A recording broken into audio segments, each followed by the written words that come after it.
Assalamualaikum warahmatullahi wabarakatuh. Perkenalkan, nama saya Muhammad Rauf, di mana saya adalah sebagai dosen Universitas Muhammadiyah Banjarmasin, khusus Fakultas Ilmu Kesehatan dan Ilmu Keperawatan. Di mana saya sekarang berada di program studi S1 Keperawatan, di mana saya akan sekarang ini adalah sebagai dosen pengajar mata kuliah Keperawatan Keluarga, di mana kode mata kuliahnya adalah 22 SKP 6237. Di mata kuliah keperawatan keluarga ini terdiri dari 16 kali pertemuan, di mana setiap 8 kali pertemuan terdapat ujian. Kemudian di 8 kali pertemuan pertama akan dilaksanakan UTS, kemudian pada saat pertemuan ke-16 akan dilaksanakan UAS atau ujian akhir semester. Baik, mata kuliah keluarga ini terdiri dari 3 SKS, di mana ini dikerjakan atau diajarkan berdasarkan tim, berdasarkan Departemen Keperawatan Keluarga dan Komunitas di Universitas Muhammadiyah Banjarmasin. Karena bidang ilmu kami adalah bagian keperawatan keluarga dan komunitas. Tim kami terdiri dari 3 orang. Yang pertama adalah Bapak Hiryadi, kemudian Bapak Lukman Harun, dan kemudian saya sendiri sebagai pengajar ketiga, Bapak Muhammad Rauf. Dan dari masing-masing dosen atau tim memiliki jatah 1 SKS, di mana saya terdapat juga di situ dalam tim mendapat jatah 1 SKS. Di RPS yang saya lampirkan terdapat beberapa pengajaran. Yang pertama adalah yang divideokan pada saat nanti mengajar adalah pertemuan kedua, atau di dalam tim, di dalam RPS di pertemuan 9 ke 10 setelah Bapak Lukman atau Bapak Hiryadi yang mengajar untuk awal atau pembuka di awal pengajaran keperawatan keluarga. Di mana sub CPMK pengajaran saya nanti adalah mahasiswa mampu merumuskan diagnosa keperawatan keluarga menggunakan format prioritas masalah yang sesuai. Nah, nanti pada saat pengajaran, mahasiswa akan mengerti dan belajar bagaimana cara menghitung prioritas dengan cara scoring. Adapun capaian pembelajaran mata kuliah CPMK terdiri dari 9 poin. Yang pertama adalah CPMK yang pertama menjelaskan konsep keluarga dan keperawatan keluarga dan penerapan pada asuhan keperawatan keluarga. Kemudian CPMK kedua melengkapi data kasus tersebut menggunakan format pengkajian keluarga yang sesuai. Kemudian CPMK ketiga mengelompokkan data adaptif dan maladaptif yang mendukung untuk merumuskan masalah keperawatan menggunakan format analisa data. Yang keempat, CMK-nya menegakkan diagnosis keperawatan sesuai data yang muncul. CPMK yang kelima merumuskan dan menentukan prioritas diagnosa keperawatan keluarga menggunakan format prioritas masalah yang sesuai. CPMK yang keenam menyusun tujuan tindakan keperawatan untuk menyelesaikan masalah sesuai diagnosa keperawatan keluarga.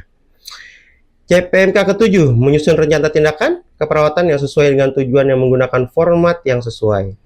CPMK yang kesembilan menghubungkan dampak isu tersebut pada perkembangan keperawatan keluarga. Baik, untuk lebih jelasnya nanti silahkan dilihat video yang di akhir. Nanti akan lebih jelas tentang masalah apa yang dibahas untuk yang diajarkan pada saat video saya mengajar berlangsung untuk menentukan prioritas masalah di asuhan keperawatan keluarga. Terima kasih. Mohon izin menyampaikan ini adalah rencana pembelajaran atau RPS tahun 2005-2006 yang sudah ditandatangani oleh Kepala Jurusan serta Kepala Bagian Penjaminan Mutu. Dan kebetulan saya adalah koordinator mata kuliah ini, dan untuk pembagian RPS-nya sudah disesuaikan dengan SKS masing-masing dosen yang mengampu mata ajar keperawatan keluarga. Dan ini adalah nama-nama pengajarnya, ada 3 orang, dan kemudian di bawahnya adalah materi yang harus nanti disampaikan kepada mahasiswa sesuai dengan nama dosen dan judul materi yang ada di setiap pertemuan. Dan kebetulan saya yang ada ini yang berwarna hijau yang digunakan sebagai acuan untuk pengajar keperawatan keluarga. Dan ini ada beberapa materi yang saya dapat dan sudah dibagi masing-masing dosen. Karena tadi dari 3, maka RPS ini pengajarnya adalah 3 orang dan sudah dibagi sesuai dengan SKS yang diampuh setiap dosen. Nah, setelah RPS ini selesai, ada beberapa materi lagi di akhir, yaitu tugas. Dan ini adalah tugas proyek mandiri, di mana nanti di akhir pembelajaran mereka harus mengumpul tugas tersebut. Karena dipresentasikan dari tugas ini adalah 30% dari hasil akhir nilai untuk semester, khususnya mata kuliah keperawatan keluarga. Nah, ini adalah lampiran dari format tugasnya yang diberikan kepada mahasiswa. Nanti akan diberikan tugas pada masing-masing kelompok. Ini adalah berupa kelompok tugasnya, tugas mandiri, di mana mereka melakukan tugas untuk membuat laporan dan akan dikumpul sebelum UAS atau ujian akhir semester. Ya, Assalamualaikum warahmatullahi wabarakatuh. Waalaikumsalam warahmatullahi wabarakatuh. Alhamdulillahirrahmanirrahim. Sehat semua ya? Oke. Baik teman-teman sekalian, hari ini kita di pertemuan kedua ya untuk mata kuliah keperawatan keluarga. Baik, teman-teman, hari ini kita akan masuk di part 2. Part 1 kemarin adalah tentang pengertian keperawatan keluarga.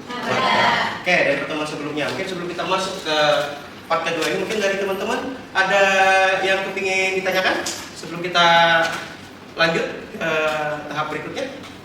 Ada? Ya. Oke, siapa namanya? Nama saya Ibrahim, Pak. Ibrahim. Oke, silakan.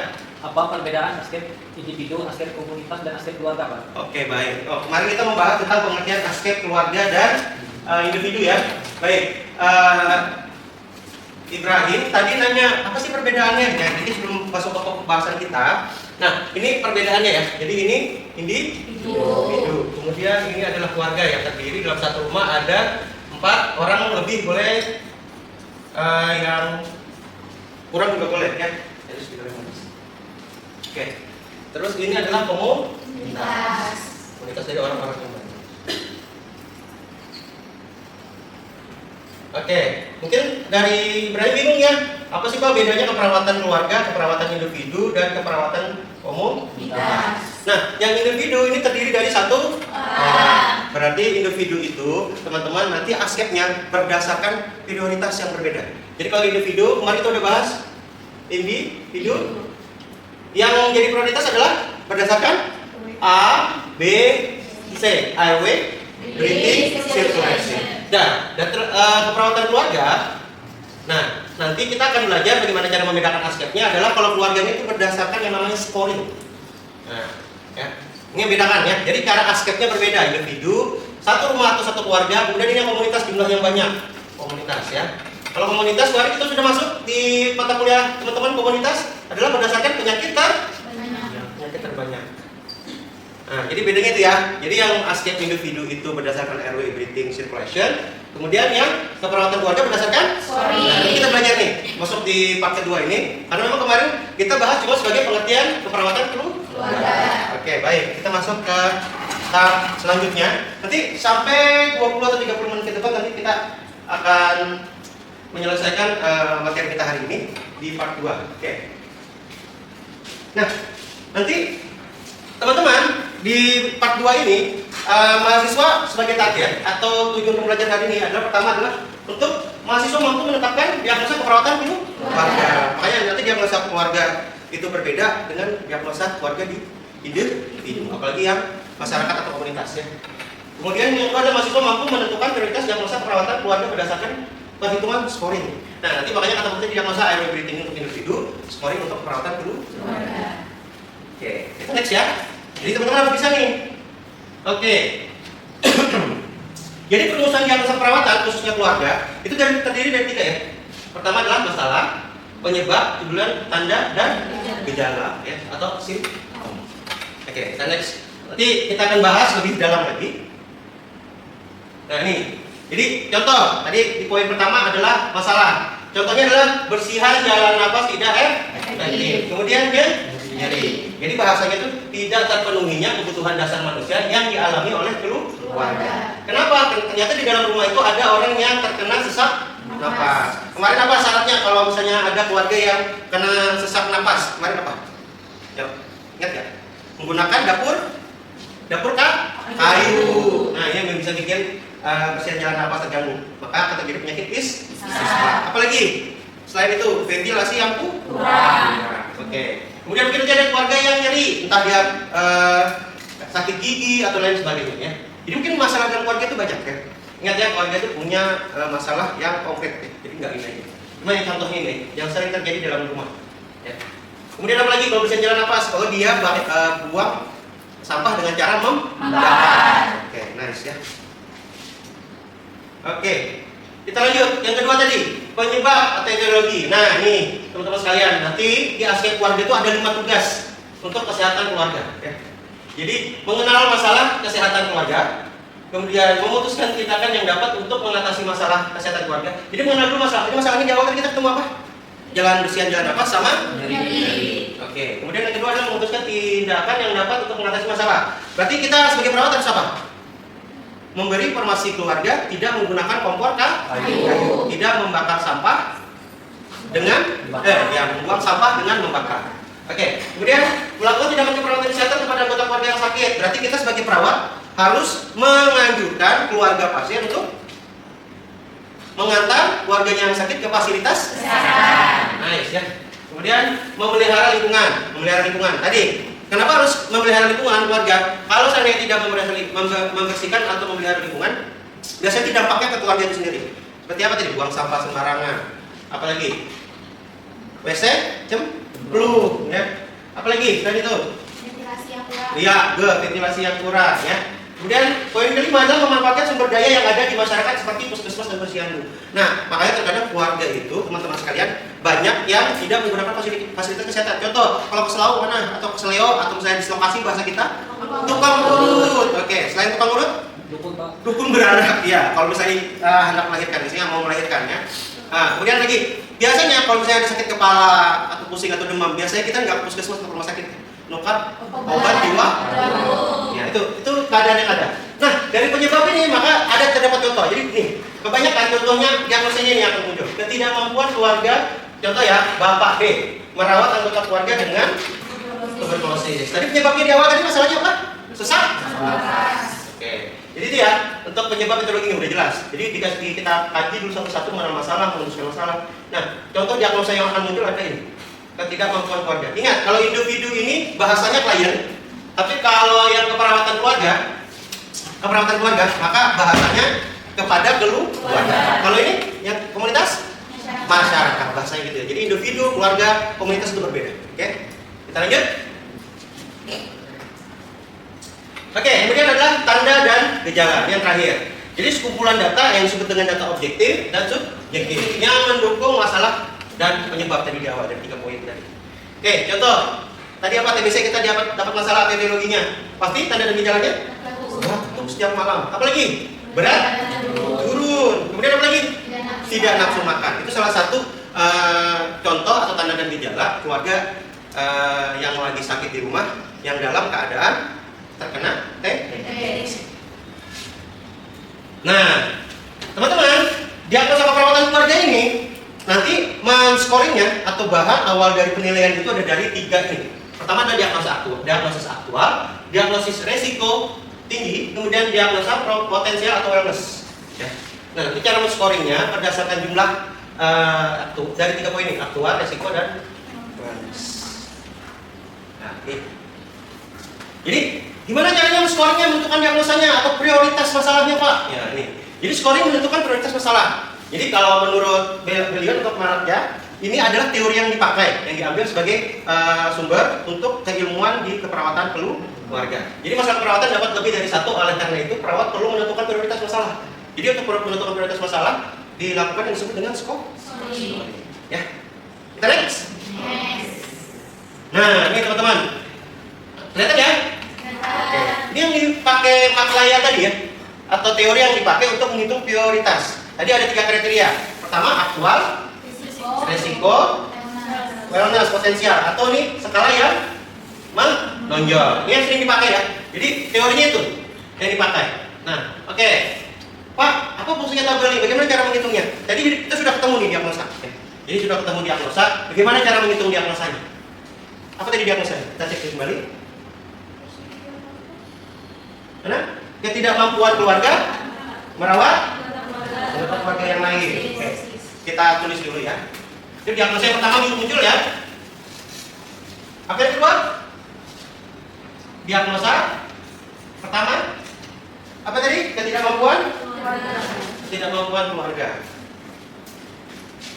Pertama, ketidakmampuan keluarga dalam merawat anggota keluarga dengan TBC. Aspek yang kedua apa, teman-teman? Tadi jawab bersihan jalan napas. Oke, ketidakmampuan keluarga mengatasi bersihan jalan napas. Oke, yang terakhir yang ketiga, nyeri. Berarti ketidakmampuan keluarga mengatasi nyeri. Oke. Nah, teman-teman, itu udah dapat 3 nih diagnosa yang muncul atau masalah di keluarga Bapak Tuan D tadi. Oke. Kemudian bagaimana cara menghitungnya?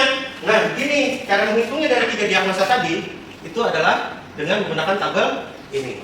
Rumusnya apa? Rumusnya.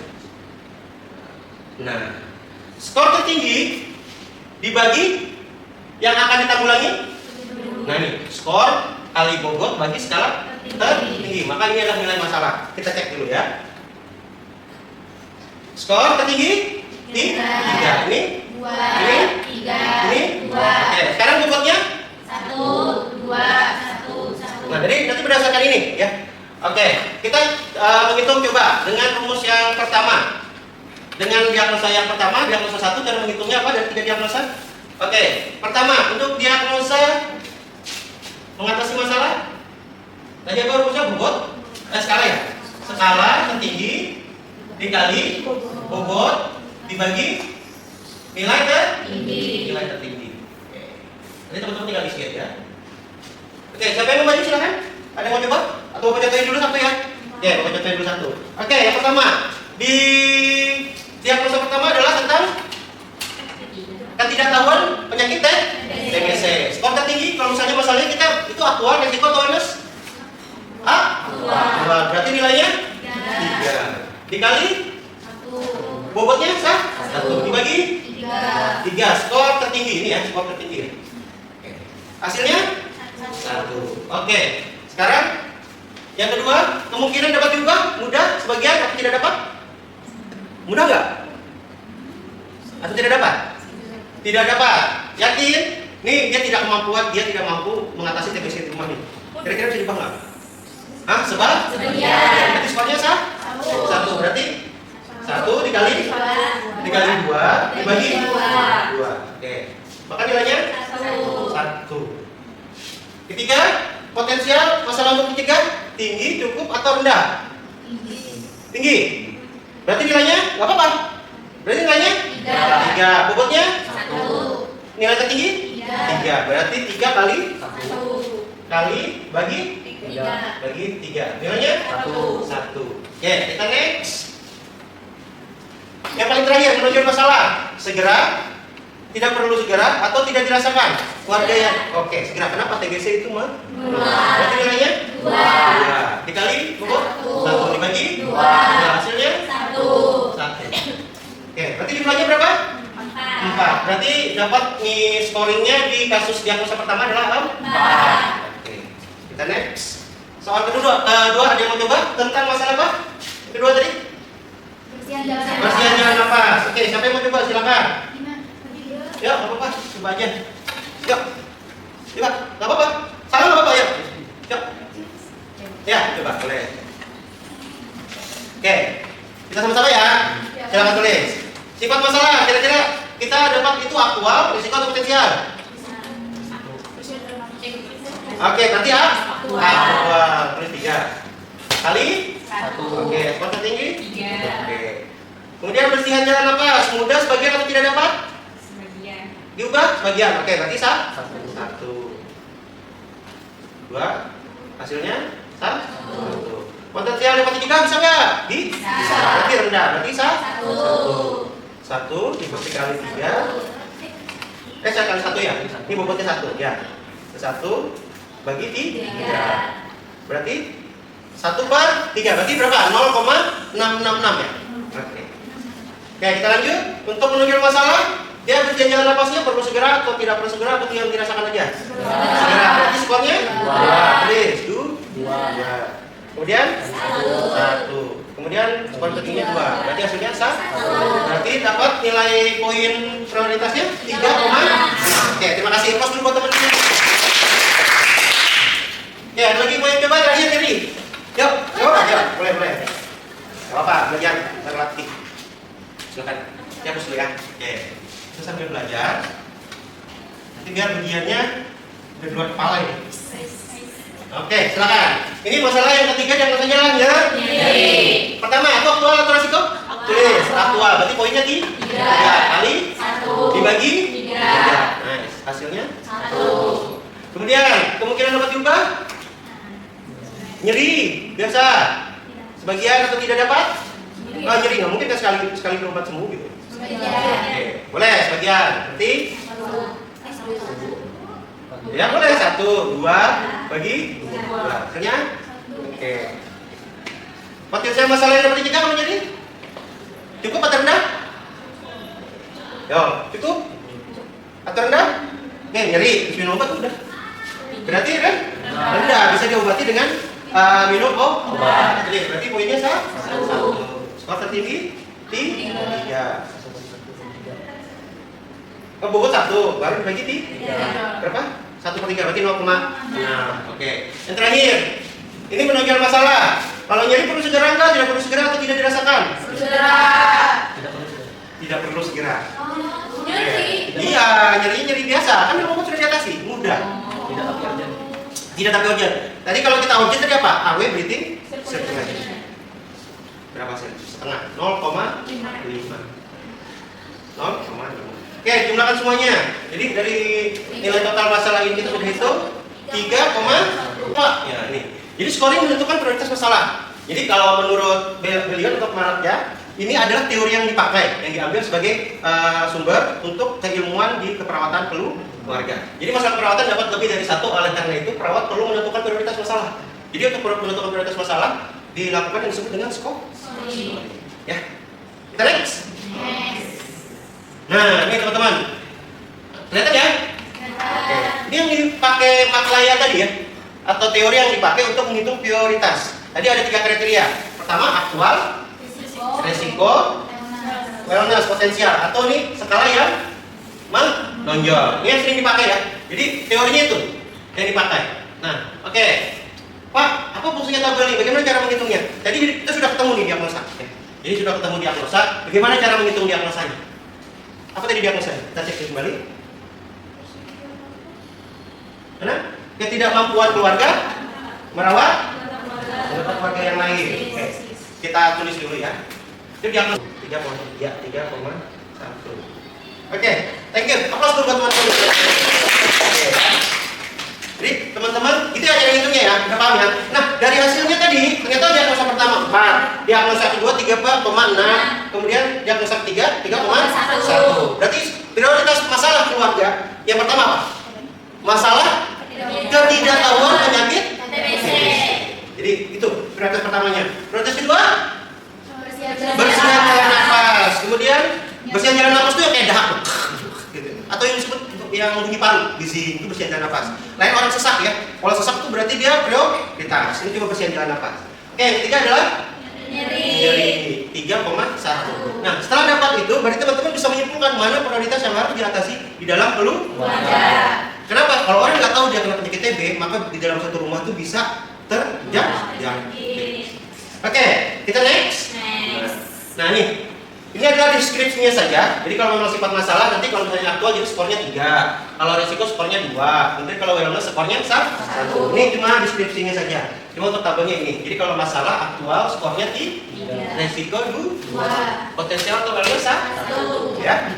Oke.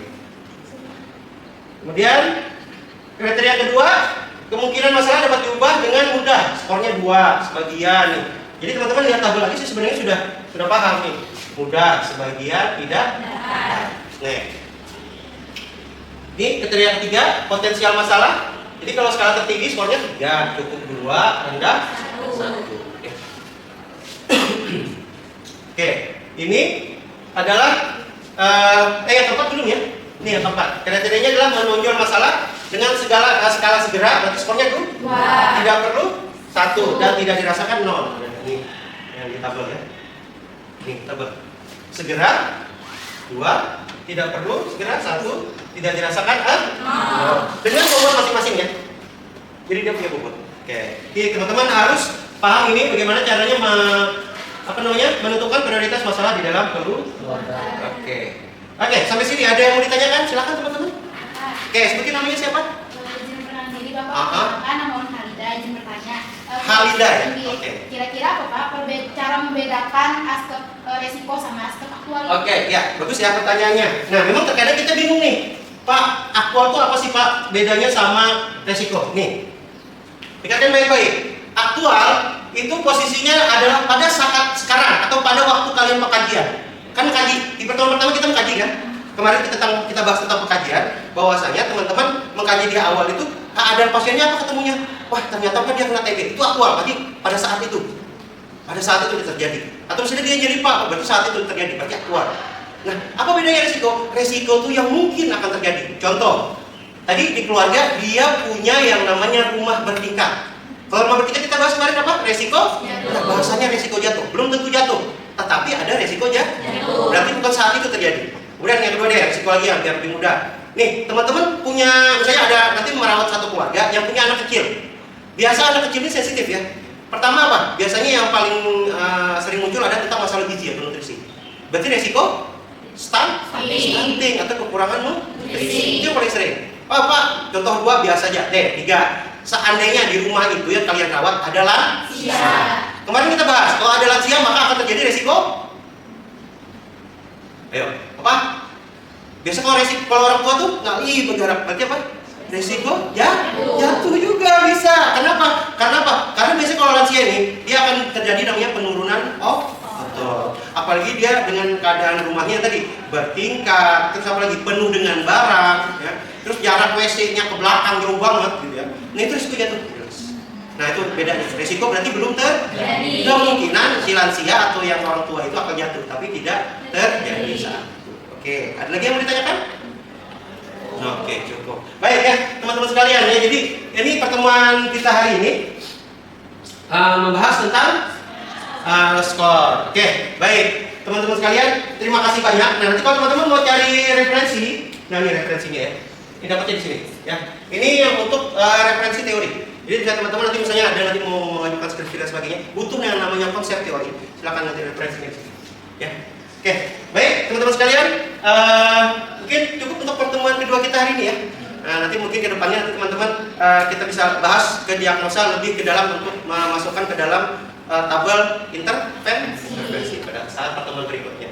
Oke, baik, kalau tidak ada lagi yang ditanyakan buat teman-teman sekalian, sekali lagi kalau ada salah-salah kata serta perkataan yang kurang berkenan buat teman-teman, semoga apa yang saya bisa sampaikan hari ini dapat menjadi bermanfaat buat teman-teman ke depannya. Baik, Bapak cukupkan pertemuan kita hari ini. Sebelumnya kita upload dulu yang berikut.